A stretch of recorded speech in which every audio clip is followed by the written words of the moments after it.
Hey folks, it's Gavin Frater here, the Ginger Realtor, and I'm here today with Mark Johnson from Finance of America. Mark, thank you very much for joining me. It's my pleasure. Thanks for having me. So I wanted to hit just a couple of points. It's the beginning of the 2019. There's a lot of questions on everybody's mind about where the industry is heading as far as mortgage rates and things like that's concerned.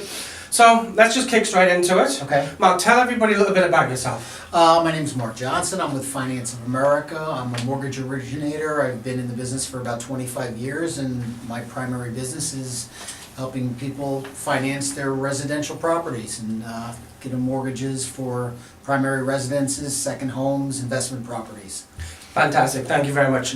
So part of Mark's job here is to help us here at Remax Select in finding some of the better products for our clients and making sure they get the best value. Value is a crazy thing to a lot of people, so we'll not hit that one this time, we'll maybe hit upon that next time. But as things stand right now, what we're at the 21st of January, how does the market look from a mortgage perspective? Well, I think from a mortgage perspective as well as just kind of from our a broader market sense right now, volatility is really the word that I think everybody hears.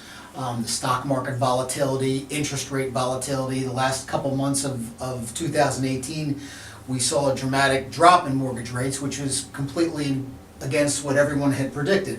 So we're in a kind of a period where you're going to just have bumps in the road now. Just a lot of things. China, Brexit, trade wars, government shutdowns, all these things are just going to lead to a good deal of volatility in the market and in our real estate market, probably for at least the first half of 2019 is what most people are predicting.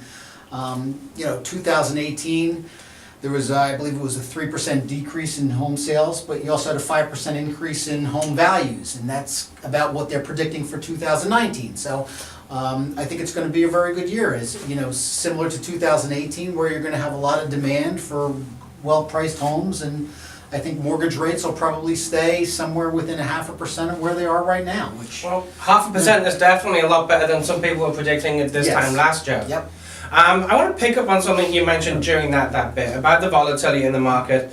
Obviously, with the beginning of January, we're a month into a government shutdown. How is that impacting your job and your ability to obtain mortgages for people? It's on our side. Lenders have had to come up with some different things to get loans on the back end. As a consumer, you're probably not going to run into a whole lot of difficulty other than some very specific types of loans. For instance, USDA loans you couldn't do right now because you can't get a commitment on a USDA loan. Now, just so for those people who don't know, Right. USDA loans tend to be in more rural areas, Right. and they're underwritten by, I think it's the Department of Agriculture. That's exactly what it is. It's a rural housing loan that are in very specific parts of counties or cities that are more rural in nature, and they're 100% financing loans. But they're also, obviously, they're a USDA, so they're part of the government, and they're unable to issue commitments on loans right now. So if anybody was doing those types of programs, again, it's a very small percentage of the marketplace and business that we do, but if you're trying to do one of those, you certainly are going to have a challenge. And here in New Jersey, that might be more of a challenge for people who are looking out in the west side of Morris County, Somerset, Hunterdon counties. Those sides that kind of tend to move further towards Pennsylvania than they are urban and central New Jersey. Just another question. I mean, you mentioned the USDA loans are almost at a standstill at the moment. How are we looking at other government-backed loans like VA loans, FHA loans? VA loans, FHA loans, no issues right now. You're not having any issues with those. VAs are still approving loans. FHA, you can still get case numbers. So those loans are able to, business as usual. Conventional financing is business as usual as well. Small caveats, if some loans might need a social security verification, if there's something that comes up where there's an alert on your social security number, you could have a challenge. But again, very small part of loans that are closed. So consumers shouldn't see a lot of impact right now. Unfortunately, unless you're a government employee, you probably aren't going to see a lot of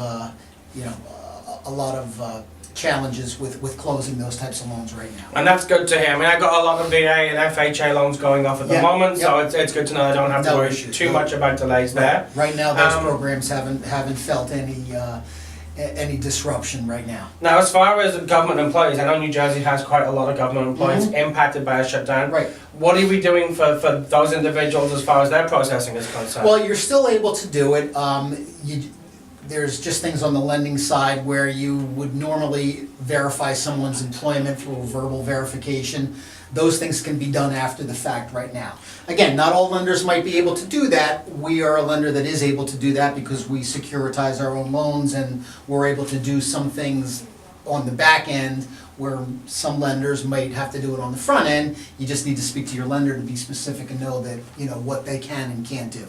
Now, Mark, as a lender, what advice would you give to somebody who was maybe thinking about purchasing in 2019, were on the fence, didn't know whether to hold off to save more money, Right. or whether they should take the jump now, maybe with a lower down payment, higher interest Right. rate? How would you work that? Well, what I would suggest anybody is kind of what I've suggested to people for the last 25 years is you need to speak to someone in the market where you're looking as far as a real estate agent who has the knowledge of the market. Because real estate is regional, it breaks down to, as by city, so every area is gonna have its different challenges and its different markets as far as what's moving, what's not moving. From a lending standpoint, I think it's important to get your lender involved as soon as you have an idea that you wanna possibly purchase a home. You can get your credit looked at right away and deal with any of the challenges that you may have. Now specifically is a great time because you're going to prepare to do your income taxes. Especially if you have things on there and you're self-employed or maybe you own rental properties. There may be some ways that you want to prepare your taxes at this point, which may be more beneficial when you go to apply for your loan. So there's just things that you can do now to prepare yourself to be ready. Get your finances in order. It'll make the process so much easier when you go down the line towards the closing. People who have credit issues that may not qualify today may be able to be fixed and get into a position to buy in a couple months. So it's get your lender involved early, get your realtor involved early, and that way you can, you'll be one step ahead of everyone else. Okay, thank you very much for that. So for those of you who are thinking about maybe exploring home ownership this year, definitely speak to someone like myself or like Mark who can get you involved in the process as early as possible so you can know exactly what to expect. Mark, for those of you who do watch this video, how can people get in touch with you? You can call me anytime on my direct line is 201-819-7699, or you can email me at mjohnson@financeofamerica.com. And folks, we'll try and get the information from Mark under the screen, so it'll be right under his chest there when this video goes live. Mark, thank you very much for agreeing to speak with me. My pleasure. We'll speak to you again soon. Have a great 2019. Guys, that's from me, the Ginger Realtor. We'll see you next time. Thank you very much.